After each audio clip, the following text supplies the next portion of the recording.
And why were these rules needed? I mean, why couldn't FDA just regulate them because the law gave them the authority in 2009?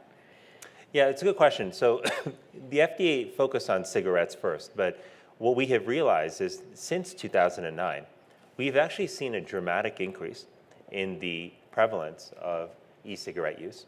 And just to give you a sense of this, between 2011 and 2015, there was nearly a 900% increase in the use of e-cigarettes by kids.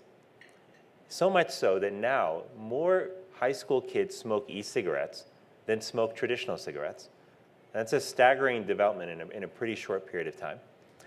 And if you look beyond e-cigarettes, what you see also is that the rate of hookah use has also increased dramatically, and that cigars are being smoked by children as well in almost equal numbers to cigarettes.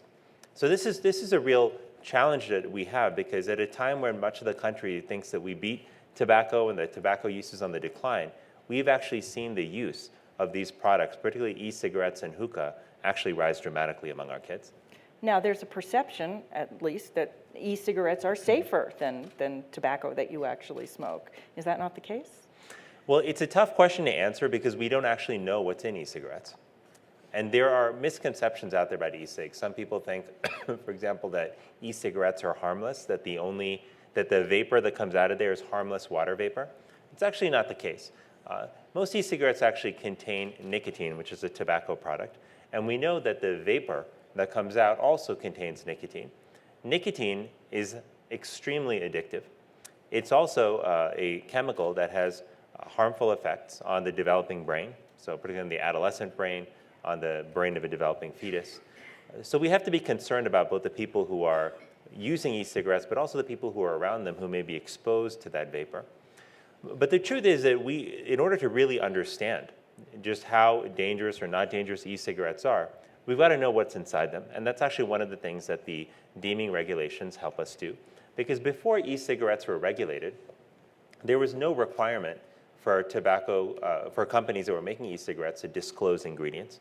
They could make health claims and that weren't necessarily checked and validated by the FDA. For example, they could say, this is going to make you healthier. This is less dangerous than any other alternative on the market. This is harmless and safe for kids. And nobody was there to actually check and make sure that those claims were in fact accurate. And that's actually why the regulation is so important. So now we can finally start to understand what's in these products so that we can assess their safety. And it'll also help make the products more consistent over time. When the CDC has actually looked at some of the products that are on the market and done analysis of the composition, they've actually found significant variability. In some cases, in addition to the nicotine, they found elements of glass. They found evidence of metals there. They found organic compounds, some of which are known to be carcinogenic. So there's been a wide variety of things out there. And my belief is that if we're going to put this on the market for people to use, we should know that they're safe.